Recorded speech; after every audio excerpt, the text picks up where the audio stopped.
Hey, so what is going on, everyone? It is me, Mr. Mario, and today, at least on the second channel, I thought I would give you all kind of a informal little update on what's been going on. So for anyone that does not know, this is my second channel, where my main channel is Mr. Mario 2011, and I'll upload, a decent amount of stuff there, but I also upload, kind of my outtakes, my random videos, and just other types of videos that I don't feel like will completely fit on the channel over, on the main channel. So I put them all on the side channel, and that's included a lot of commentaries recently. So for anyone that does not know as well, I moved recently. This month, I actually graduated with a 4-year degree in MIS, and I had to move the same month because I had to be out of my old apartment by the end of December, and I'm going to be working next year, technically next month, in January. So right now, my first priority was really, of course, graduating, getting a job, and then moving, and I just moved into my new apartment about a week ago. I love it. It's, for anybody that saw my old apartment, I loved that thing. I really did. It was cheap. It was cozy.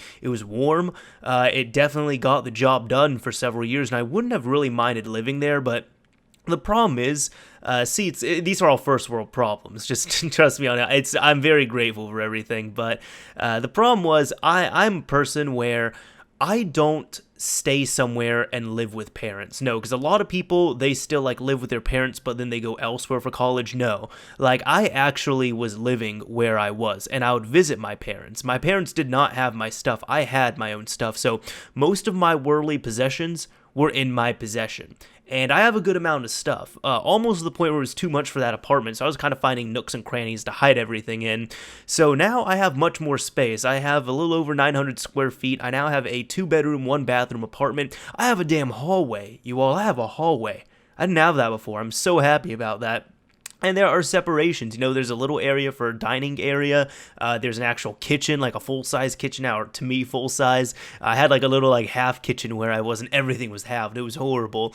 And that was the main complaint I had about the last place, actually. The main complaint was the kitchen was just way too damn small, unfortunately. Even the stove was shrunk. So near the end, it didn't even cook things properly. Everything either burned or it wasn't cooked properly. It was weird. But no, what ended up happening was I came over here, had to organize, so I actually came up here, got the keys a while ago, a few weeks ago, but I came up here, got all my stuff moved up here, and then spent about a day or two unpacking, setting up basic things. Then I spent Christmas with my mom. Then I came up here and spent the next day or two, finishing everything, throwing out stuff, and I'm happy about this. I'm happy to report it only took me 2 days to unpack everything. I had a bunch of moving boxes, right? And I hate moving boxes. I really do. There's people I know where they say, oh, it took me, a month to get unpacked, or, it took me a year to finally open up my last moving box. And I cringe when I hear stuff like that, because it's dude, you packed this box full of stuff from your old place, the one in your new place, and by now you probably don't even know what it is. And to me, I don't know, it doesn't, to me, my thing is, how can I say it? I don't feel like I am moved in until everything is unpacked.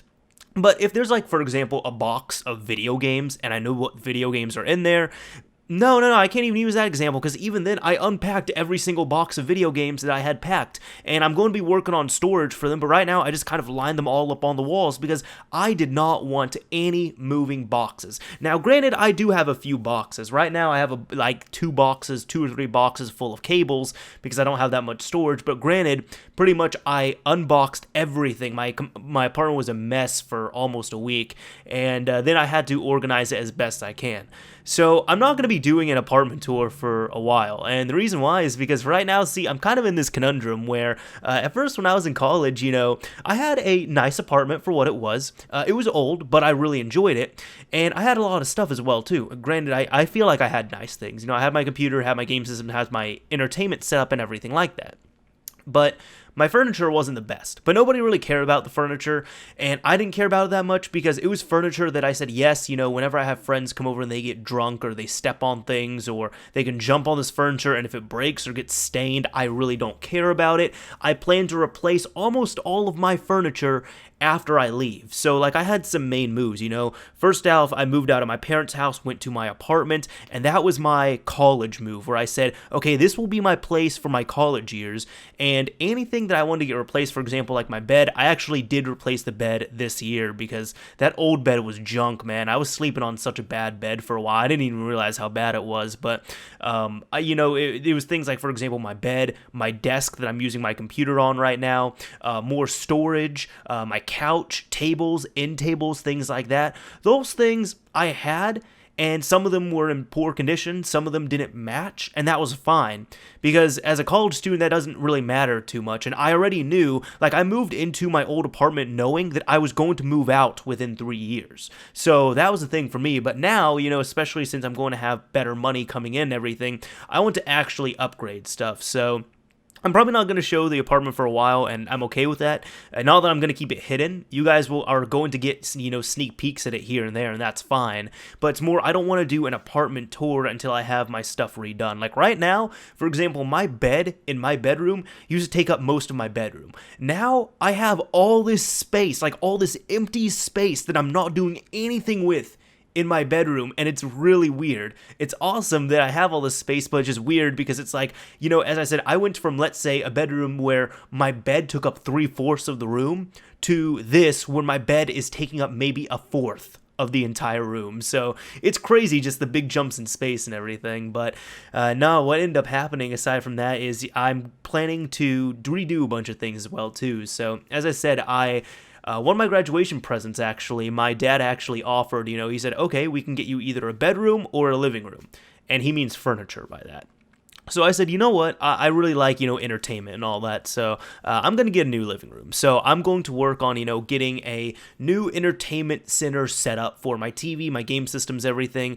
I need to get a bunch of storage. I'm going to get like 6 bookshelves. I'm going to be balling out with bookshelves because I got way too many CDs, games, movies to just be keeping on the floor, Right now, I'm using my walls to stack everything.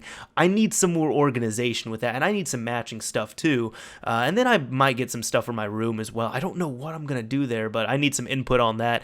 And then I was also able to arrange this. I was like, well, can I get a bedroom? Well, can I get a living room? And can I also get a desk for my computer room? And he said, sure. So now I actually have, because I have 2 bedrooms, as I said, I now have a second bedroom for my computer stuff. And this will be, my office. That's what I'm calling it. So right now I've already, set it up a bit. I have, pretty much all my computer stuff is in here. I'm using my old desk right now, which I'm recording on. I'm kind of in a corner, but I want to get like an L-shaped desk and, just have plenty of room for everything because I want to have at least enough room for like 3 monitors, minimum, maybe even 4. And not that I'm going to use all of them, I can't see myself using more than 3. And the reason why I'm saying that is because right now on my desktop, I have 2 monitors set up. And then I have a 3rd monitor that I'm going to be using for my game consoles because I also want game consoles in my office, and those are going to be for recording for YouTube and all that stuff. So I actually have that set up right now. It looks horrible. It honestly does, because right now, my desktop is in the corner, and there's just cables everywhere. It's next to my desk that I kind of just pushed into the corner. I have a PS4 and an Xbox One sitting next to my foot right now that are just on, a cardboard box that I used for my motherboard, that my motherboard came in. And I have one of those like white, cheap plastic storage things that you can get from Walmart. And it's full of cables and all that stuff.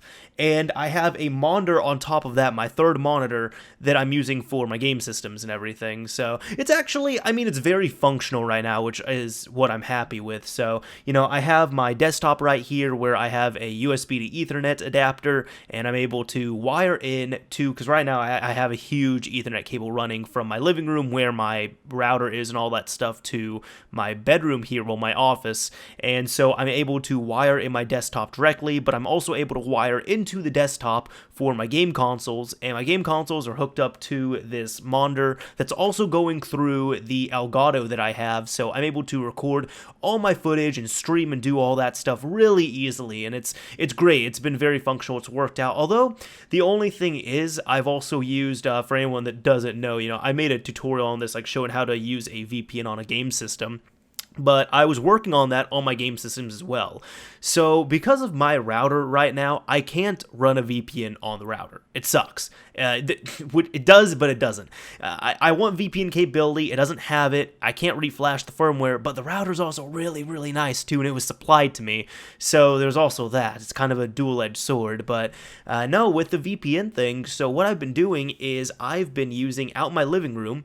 I have a laptop that I'm using, my old laptop, and I just run the VPN on there. I bridge it over to whatever system I'm using. It doesn't look that nice, but it's functional enough. It works out. But over here in my office, I couldn't get that working properly, and after a few hours off and on working on it, I found out that Windows 7, because I have Windows 7 and Windows 10 installed on my desktop, Windows 7, I can get the VPN working on a game system, but Windows 10, I don't know what it is, but they did some ass-backwards stuff with Windows 10, and it's not just me, it's so many people online complaining about it. For some reason, Windows 10 does not play nice when you try to share a VPN internet connection to another type of system or anything like that. I don't know what it is. I even went as far as to perfect everything on my Windows 7 install on my desktop so that, yes, these are the settings that work 100%. And I actually went in, found the settings file, copied it, pasted it into my Windows 10 install so that my Windows 10 install was using the exact same VPN settings that I used on Windows 7 that worked, and it still didn't work. And after that happened, I'm like, you know what? Damn it, if I'm going to play online, if I'm going to run this VPN, I'll just boot up in Windows 7. No big deal. It's still in a solid state, so whatever, it's all good. So there's that. That's all that I messed with, but I think I'm mostly going to play single-player games in here. So I also did this because I kind of wanted a separation between, recording stuff, like worky stuff, I guess you can say, and fun stuff. So even right now in my living room, because what I used to do was my desktop and my living room in my old apartment were so close together that I had just really long cables running from my TV and my game systems to my computer, so I was able to record stuff easily in my living room. Now, I was going to do that in the living room, but I decided not to, and I just have all my recording limited to my office, which I'm okay with. So here I have an Xbox One PS4. Over in my living room, I have the 360, Wii U, PS4, and Xbox One all hooked up right now. And the nice thing is I'm now able to fully utilize that setup because the TV was fine, but now because I don't have the Elgato, for anyone that doesn't know, the Elgato is limiting in some ways as well. Like it doesn't have 5.1 surround, it doesn't have surround sound set up on there, it doesn't have DTS, anything like that, because you really don't need it for recording game audio. You really don't, to be honest. So that's why they don't put it in there, but also I'm sure it's licensing issues. But because I was using that on my main living room setup back in like my old apartment, I couldn't utilize any of those extra features that came on these systems. So I guess the best way to put it is it's kind of like I got a nice new 1080p TV and I was watching DVDs on it. Like, yeah, they look nicer than you would see them on, a CRT TV, and they're bigger, but you're not utilizing the HD fully on there. And now, because I don't have the Elgato really, bottlenecking me, because that used to be the main bottleneck, I now have, because I have a 5.1 surround sound system, right? Well, not only that, but I also have, extra features that I can use, so, expanded color depth, all that stuff that I can use on my game systems out there.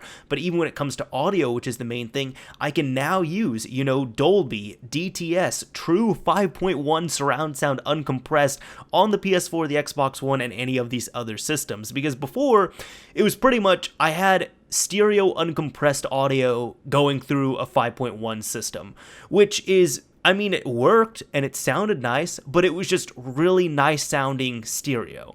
Now I have true 5.1, and to me it didn't even hit me until, I went in and I spent about 10 minutes messing with everything. So for example, right now I'm playing Tomb Raider right now on the Xbox One, and I went in, I changed my settings to, 5.1 uncompressed. I did the sound test through the Kinect so that every speaker, all the channels were working 100% properly. All that was working out just fine. And then the last thing I did was I actually went into the TV because I have pretty much my TV is acting as my amplifier right now between my soundbar sound system and the TV. I went to the TV and I activated surround sound because I forgot to activate that. And my God, I'll put it like this. I had to keep pausing the game because it sounded like there was somebody walking back and forth in front of my door outside my apartment, and it was creeping me the hell out. Because now it's true surround sound, and it's awesome and creepy at the same time. So this is what I wanted though, so it's nice. Now I'm actually able to fully utilize my sound system to its furthest capability. It's not 7.1, but you know, I don't need 7.1. I don't even need 5.1, but 5.1 is also really nice to have, so I like having it. But yeah, also the last thing I kind of want to talk about here is Tomb Raider. So I've been playing Tomb Raider, right? Rise of the Tomb Raider. It's a fun game. I've been playing it off and on. And today, I don't know why, but for some reason, I want to capture some gameplay, so I decided to fire up Uncharted. And I've never beat the Uncharted games. I'm playing Uncharted 1 right now, which I remember I tried a few years ago, and I was getting really bored from it, so I didn't even beat like the second level on it. But I'm playing it right now. I just finished up Chapter 6, and I gotta say, I'm sure Uncharted is an okay game. I know the first Uncharted isn't the best out of the, you know, the main trilogy, but I'm playing it, and after playing Tomb Raider and getting, you know, a good amount of the way into Rise of the Tomb Raider, you know, the 2013 and 2015 games, man, the first Uncharted is horrible. It is honestly, it is so bad in comparison. It's not the graphics. Like I've been impressed with the graphics. You know, it was a PS3 game and then it got remastered into PS4 game. I think it looks great. But the thing is, the controls are so floaty, and then even just stuff that Drake does, you know, when you're shimmying and crawling around everywhere, it doesn't work as well, and the functionality is just not nearly as in-depth as Tomb Raider. Tomb Raider, I gotta say, they definitely put you into Laura's shoes, and because of the way the game controls and handles, they really make you feel like a badass with not that much effort. With Uncharted, there's just things, as I said, the floaty controls don't work very well. You know, this is the first one at least. So the controls are just really floaty. And there were literally times, like there were 1 or 2 times I almost smashed my controller because, you know, I'm going on a cliff, right? Like I'm shimmying between places. And I swear this happened once or twice. I moved my left thumbstick over to the right to signify that I wanted to move right and hit X to jump. And he moves the opposite direction, and then I fell to my death. Like, that is why I had died so many times playing this game, just because even stuff, for example, you know, with Tomb Raider, you can pretty much crawl on anything, whilst with the first Uncharted, not that much. It is severely limiting, which, at the same time, it's definitely interesting to see, because you see the evolution of the series, and I'm sure, you know, Uncharted 2, everyone has said excellent things about that, so I can't wait to play it, and Uncharted 3, I've heard mixed feelings, but the point is, this is the first game in the Uncharted series, and as someone who is a newcomer to it, I am expecting big things, but I also recognize that the first one, I think it was good enough to warrant a sequel, but it wasn't like, you know, an excellent, stellar game, and I understand that.